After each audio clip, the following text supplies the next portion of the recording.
So if Peter's New Year's resolution is to not be tracked, I think that's probably his New Year's resolution every year. However, you're going to be tracked. That's the point. You will always be tracked. New Year's resolutions or not. Peter's not so critical of it.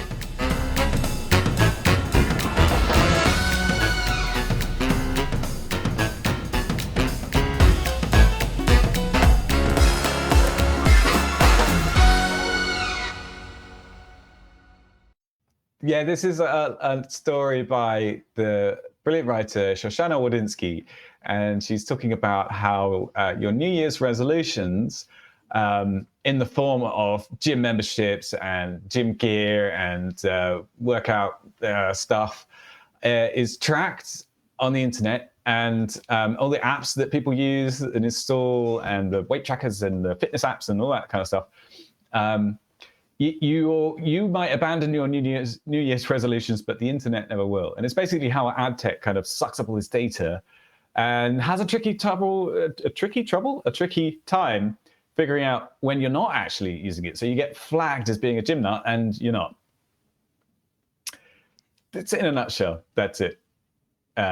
So I guess I could see this two ways. One could be... You could see it two ways, could you? Because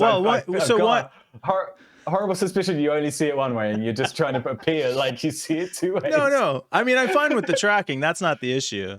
It's just the effectiveness of it. So is it effective because it helps you keep your goals front of mind, or is it harmful because it reminds you of what a failure you are for not sticking with these habits? It's very harmful. It's very, very harmful. The majority of people don't keep up with their Wait. That's your conclusion? Is it harmful or not based on wait, hold on.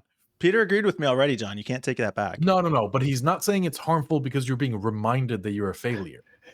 That's just so out there. Like, it's not harmful because it's reminding you you're a failure. It's harmful because some fucking database out there has logged it for X amount of years and it's just going to keep logging it. Are we still talking about this? That's the problem. And you know what? Yes, we are still talking about it. Yeah, we will not start talking about this.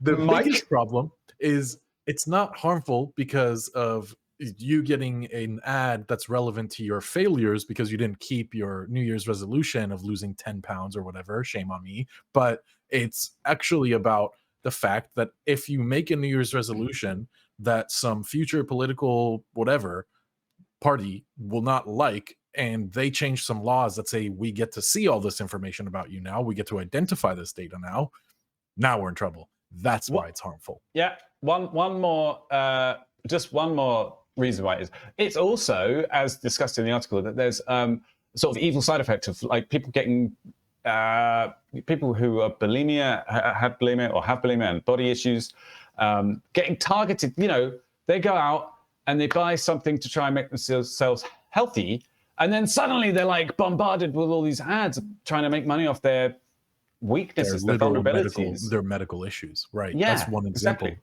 And there's thousands. Yeah. So it's better to make money off of people than when they need it the most. Yikes. And sometimes I'm like, no, Mike isn't a capitalist. He's not a consumerist. But it's like, then you say things like that. And then it snaps me back to reality. Where it's like, you are in marketing.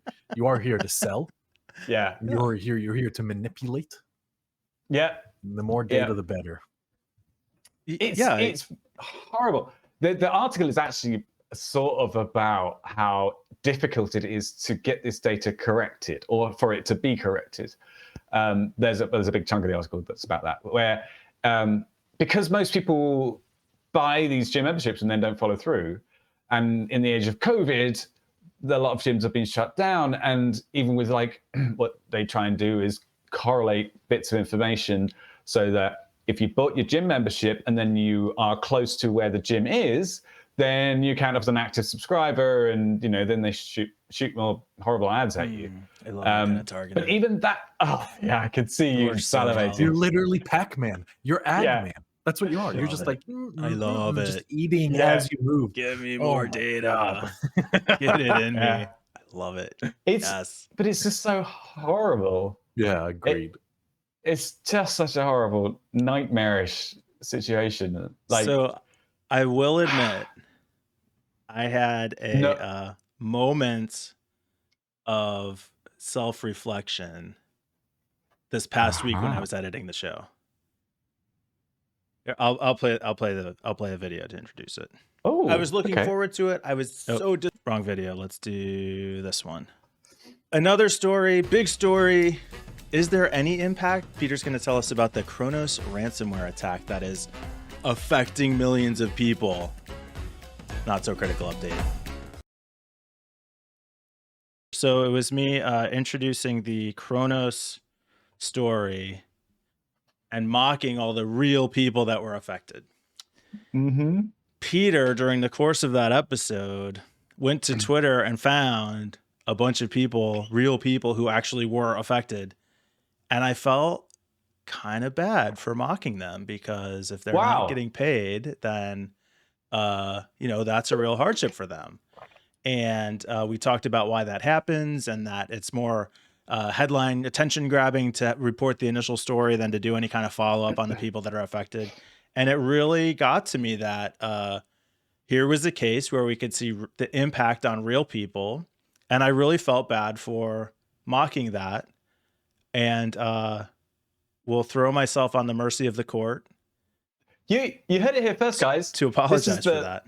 The last recording of the year, and the big reveal for 2021 is that Mike has feelings. I mean, Mike is human. This is the massive twist at the end of the year. We've been leading up to this. Should we change the introduction video to say Mike the human?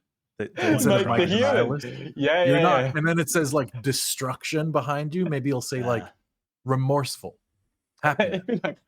I'm hoping it was just a one-time lapse. Right. We'll move on. Well, so I was trying to think about it in a case like this. So did having that experience, I legitimately feel bad for mocking those people who were affected by that, who didn't get paid. Like, that totally sucks. I would be pissed if I didn't get paid.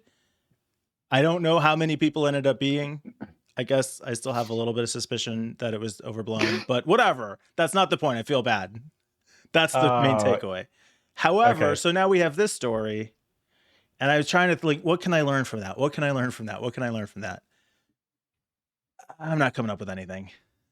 You're a robot that has been instructed to attempt to learn how to feel, and you had a breakthrough. Almost got it once, and then it's kernel error slipped away. Yeah.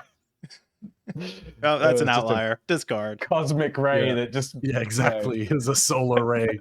That is so interesting. Did we ever talk about that? The cosmic rays that can like flip bits and bit memory flipping and stuff. It's a thing with the DNS. It's the DNS abuse technique. You can register the domains which have like one bit changed on the name of a domain, and people do that, and because there's so much DNS traffic, trillions of queries, split second, an hour, then you only need a tiny fraction, and it actually happens often enough to be able to take advantage of. Yeah, does it? That is so interesting. Yeah. Damn it, Mike. Anyway, what? You should know this. You work for a protective DNS company. I mean, I know that it happens. I didn't realize, I don't know. That's a cool story about the actual real world impact of a thing. Yeah. You're never aware of. Like, it's just kind of this funny thing that happens, but all of a sudden you find out it affects people. Real Make people. a lot of bit flip jokes. Nothing could be learned.